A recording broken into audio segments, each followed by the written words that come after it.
PPG kategori 1 gelombang 2 di Universitas Tadulago. Saat ini saya akan memberikan layanan konseling individu pada aksi 1 saya.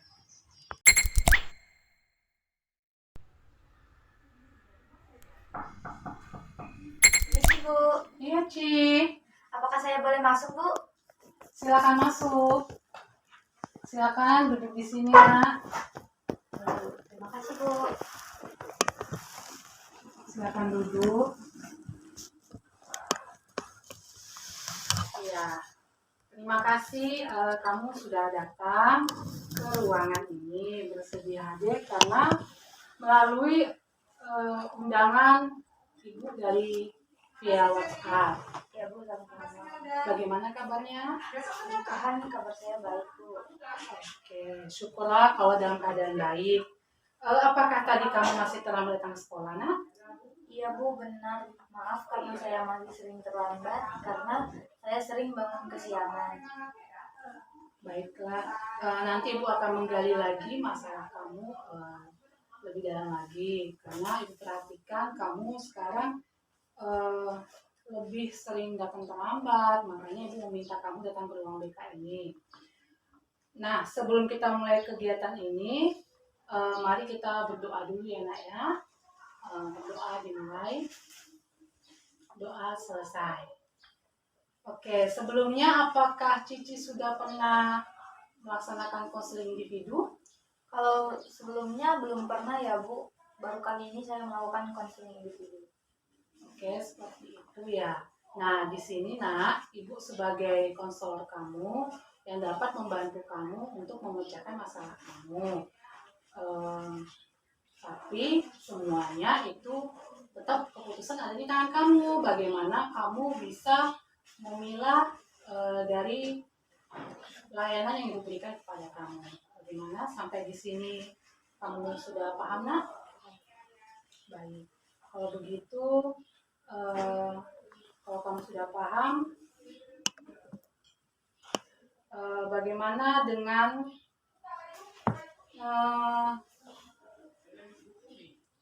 yang ingin kamu lakukan? Untuk konseling ini, bolehkah saya minta tolong, Bu, supaya jangan diberitahukan kepada siapa-siapa, karena saya takut orang-orang mengetahui permasalahan yang saya hadapi dan sedang saya lalui saat ini. Oke, tentu saja Ci, karena di dalam konseling individu itu berlandaskan asas-asas seperti asas kerahasiaan, keterbukaan, dan juga kesukarela. Jadi kamu harus yakin dan percaya sama Ibu kalau apapun masalah yang kamu ceritakan sama Ibu akan menjaga rahasia itu dan Ibu tidak akan memberitahukannya kepada siapapun tanpa seizin kamu. Dan kamu juga harus mau terbuka ya untuk masalah yang sedang kamu hadapi. Karena kalau misalnya kamu masih ada masalah yang kamu tutupi, konseling itu tidak dapat berjalan dengan baik. Lalu terdapat juga asas kesukarelaan. Cici kan Ibu undang ke sini kan memang via WhatsApp ya kan. Tapi apakah kamu ada paksaan dari pihak manapun untuk datang ke sini? Tidak, Bu, saya datang memang secara sukarela atas undangan Ibu. Oke, baik kalau begitu. Nah, sekarang Ibu mau, kalau kamu sudah paham ya tentang asas-asas dalam konseling, kita akan sepakati waktu ya. Selama konseling ini kita akan menyepakati waktunya 45 menit. Apakah kamu setuju? Ya, Bu, saya setuju. Oke, siap kalau begitu. Ibu perhatikan sekarang ini prestasi kamu menurun ya. Sering terlambat datang ke sekolah dan juga kamu Ibu dengar dari wali kelas kamu itu sering mengantuk di kelas dan teman-teman kamu juga pada saat kamu ditegur atau dinasehati kan kamu mudah emosi. Apakah itu benar, Nak, pernyataannya? mengenai pernyataan itu memang benar Bu. Semenjak kegiatan pembelajaran daring, saya memang sudah kurang aktif lagi dalam belajar di kelas. Nah, sekarang coba kamu ceritakan kepada ibu, kenapa sih kamu prestasi kamu itu mulai menurun sekarang, dan juga kamu suka terlambat datang sekolah, lalu kamu juga suka merasa ngantuk di kelas. Sebetulnya masalah apa yang sedang kamu hadapi? Coba kamu ceritakan. Jadi kan begini Bu, ketika kita menghadapi COVID, saya diberikan HP oleh orang tua saya sebagai fasilitas saya untuk belajar daring. Berarti kamu memiliki HP semenjak kamu mulai belajar daring ya? Iya Bu. Nah, lalu apa yang membuat kamu menjadi malas belajar? Padahal kamu kan sudah diberikan gadget oleh orang tua kamu. Nah, pada awalnya kan Bu saya masih aktif belajar menggunakan HP. Kemudian karena saya merasa bosan dengan aktivitas-aktivitas yang monoton, jadi saya melihat teman-teman saya bermain game. Jadi karena saya penasaran, saya mencoba mendownload gamenya. Ternyata game online itu saya mainkan, dan itu terasa menyenangkan bagi saya. Kira-kira kalau ibu boleh tahu berapa lama sih kamu menggunakan berapa lama waktu kamu untuk bermain game online? Kalau waktunya sih tidak menentu ya Bu, kadang sampai subuh, bahkan kadang saya sampai tidak tidur. Karena ketika bermain game itu waktunya sudah subuh. Jadi karena gamenya belum selesai, jadi saya melanjutkannya sampai game itu habis Bu. Tadi Bu dengar kamu bermain game itu sampai subuh ya kan, dan walaupun belum habis waktunya kamu juga walaupun permainan yang belum habis kamu masih meneruskan bermain game itu. Nah, itulah pasti bisa menyebabkan salah satu faktor kamu jadi merasa sering ngantuk di kelas ya nak ya? Saya rasa seperti itu ya Bu. Nah, baik, jadi dengan situasi seperti ini, apa yang ingin kamu lakukan dan harapkan sekarang nak? Saya berharap saya ingin berubah supaya tidak kecanduan game online lagi Bu. Dan saya juga bisa aktif lagi belajar di kelas serta tidak dimarahi guru lagi. Baik, Ibu senang mendengar pernyataan kamu kalau kamu mau lebih aktif lagi dalam belajar ya kan, dan juga kamu tidak mau bermain game online sampai larut malam. Kalau begitu, apakah kamu mau berjanji untuk memperbaiki perilaku kamu nak? Ya Bu, saya berjanji untuk mengubah perilaku saya karena saya juga tidak mau terus-terusan seperti ini Bu. Baik. Kalau begitu Bu pengen tahu manfaat apa sih yang kamu dapatkan jika kamu bisa berhenti bermain game online? Untuk manfaat yang saya rasakan pastinya banyak ya Bu. Mungkin salah satunya tidak terbuang-buang waktunya. Kemudian saya bisa lebih giat belajar. Saya juga bisa aktif lagi dalam kelas dan tidak dimarahi oleh guru lagi Bu. Oke, bagus. Sekarang kamu mau nggak kalau kamu itu menyampaikan sama orang tua kamu, terutama untuk teman-teman kamu dan juga guru kamu, bahwa kamu berjanji tidak akan bermain game online lagi? Iya Bu, saya mau melakukannya. Baik. Ibu mau tanya sekarang lagi pada Cici. Kira-kira apakah teman-teman di sekitar kamu itu juga suka bermain game online? Ada Bu, beberapa, tidak semua juga gitu Bu. Oh, seperti itu. Berarti sekarang ya kan, karena lingkungan kamu mungkin suka bermain game online ya, dan ada juga beberapa yang tidak. Coba sekarang kamu mencari teman kamu yang tidak suka bermain game online ya, supaya dapat membantu kamu ya, mengarahkan kamu untuk bisa mungkin menahan keinginan kamu nak ya, menahan keinginan kamu untuk tidak bermain game lagi. Karena kalau ibu lihat Cici ini masih suka mudah terpengaruh sama teman-temannya. Jadi dengan cara itu kamu harus mencari memang lingkungan atau teman-teman yang tidak suka bermain game online begitu. Dan kamu juga harus bisa mengatur waktu kamu, ya kan, membagi waktu kamu, mana waktu yang untuk bermain ataupun belajar, begitu. Eh, Bagaimana, Cici? Apakah sudah bisa?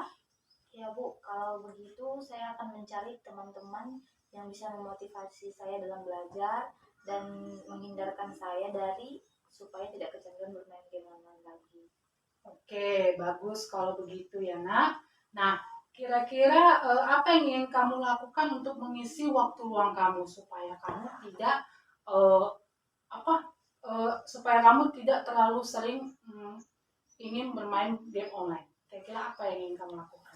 Saya akan membantu orang tua saya, kemudian bisa juga pergi bersama teman atau keluarga, kemudian mengisi waktu saya dengan mengikuti ekstrakurikuler yang ada di sekolah. Oke, bagus sekali kalau begitu. Jadi memang salah satu cara untuk kamu bisa apa namanya, tidak kecanduan lagi dan bermain game online, ya kan, kamu memang harus bisa meningkatkan kontrol diri kamu supaya kamu tidak mudah terpengaruh oleh lingkungan-lingkungan yang negatif begitu. Eh, Bagaimana? Sudah paham nak? Ya Bu, sudah paham. Saya pikir saya akan harus bisa berubah dan meningkatkan kontrol diri saya supaya tidak kecanduan bermain game online lagi. Baik, Ibu senang sekali mendengarnya ya. Ibu harapkan kamu juga betul-betul bisa menerapkannya di lingkungan kamu sehari-hari, ya, Cici ya. Amin Bu. Oke, jadi kalau begitu di pertemuan awal ini ya, Ibu sudah memahami permasalahan kamu ya, yang sedang kamu hadapi, dan Ibu juga sudah mendengar komitmen kamu yang sudah kamu buat. Harapannya ya, ada perubahan dalam diri kamu dengan hal-hal yang lebih positif lagi. Untuk Ibu juga Ibu juga berharap supaya kamu bisa mencapai cita-cita kamu yang lebih eh, tinggi, dan mendekatkan diri kamu kepada Tuhan supaya kamu bisa dikuatkan imannya, ya kan. Jadi kalau mungkin ada yang mengajak kamu, Ci, yuk kita main kesini yuk, main game lagi, atau mungkin sampai main keluar ke rumah teman sampai terlalu lama, ya kan. Nah, kamu ingat bahwa aku tugasnya saat ini adalah belajar, ya kan, meningkatkan prestasi, kan aku punya cita-cita setelah tamat SMA. Jadi aku harus bisa mengontrol diri diri saya sendiri untuk dapat memberikan prestasi di pendidikan saya, begitu. Bagaimana? Apakah Cici sudah paham sampai di sini? Iya Bu, saya paham. Baiklah, kalau kamu sudah paham ya nak ya, Ibu akan memberikan link evaluasi ya. Ibu kirim tadi ya kan, sudah Ibu kirim sama kamu ya linknya. Coba mana biar diisi. Jadi link evaluasi ini adalah link evaluasi proses dan hasil.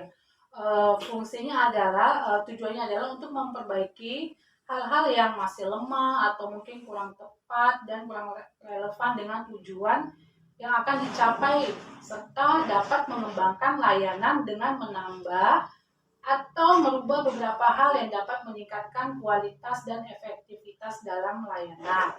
Nah, sekarang silakan kamu isi dulu linknya ya.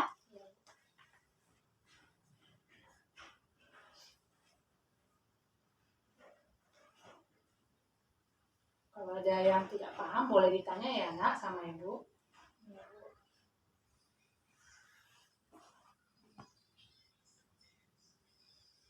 Jaringannya lancar kan? Lancar Pak Bu. Ya, oke, lanjut. Oh ya, sudah. Oke, baik.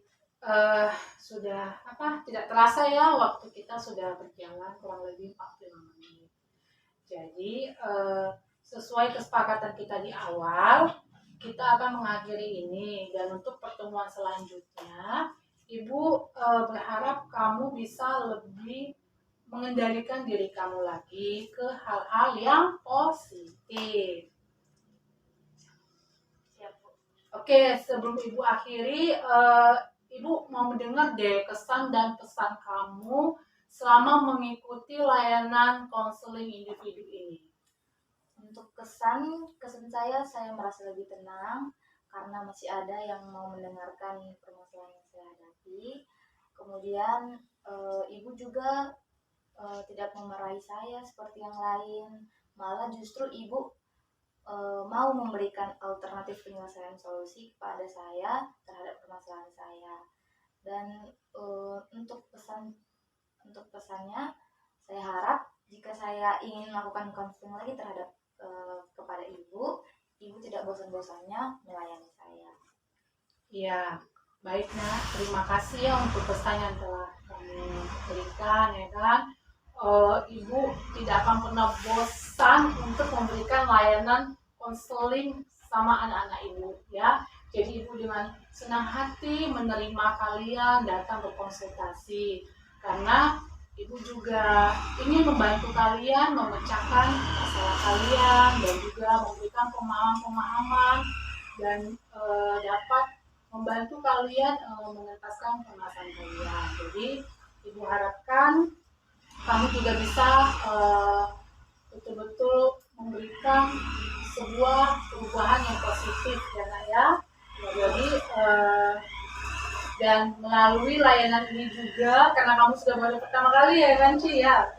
Jadi kamu juga merasa sudah ada tempat kamu cerita atau curhat ya kan. Nah, kamu bisa datang ke ruangan menjumpai guru BK kamu di sekolah. Jadi kamu tidak usah takut kalau kamu melakukan kesalahan, kamu tidak akan pasti tidak akan kami marahin ya. Justru kita di sini sama-sama membantu kamu untuk memecahkan masalah kamu. Tapi seperti yang bilang tadi, tetap kamu semua keputusan ada pada kamu, karena kami ibaratnya kayak sebagai menjembatani kamu, ya kan, untuk membantu kamu memecahkan atau mengentaskan masalah kamu.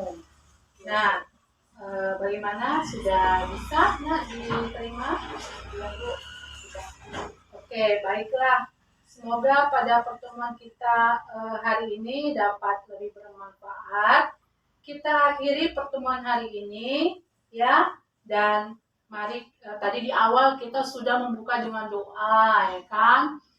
Di akhir kita juga harus mengakhiri dengan doa supaya apa yang telah kita tadi carikan solusi ya kan, bisa menjadi sebuah alternatif untuk kamu dan membantu kamu, dan Tuhan juga bisa menguatkan kita dalam diberikannya kesehatan dan juga menguatkan iman kita untuk lebih kuat lagi melawan segala hal-hal yang negatif. Oke, baik, mari kita berdoa. Doa selesai. Terima kasih ya Bu yang telah membantu saya memberikan alternatif solusi. Ya, sama-sama Nak, kamu tetap semangat ya. Iya Bu, kalau begitu saya izin keluar ya Bu. Oke. Terima kasih Bu. Silakan. Iya Bu.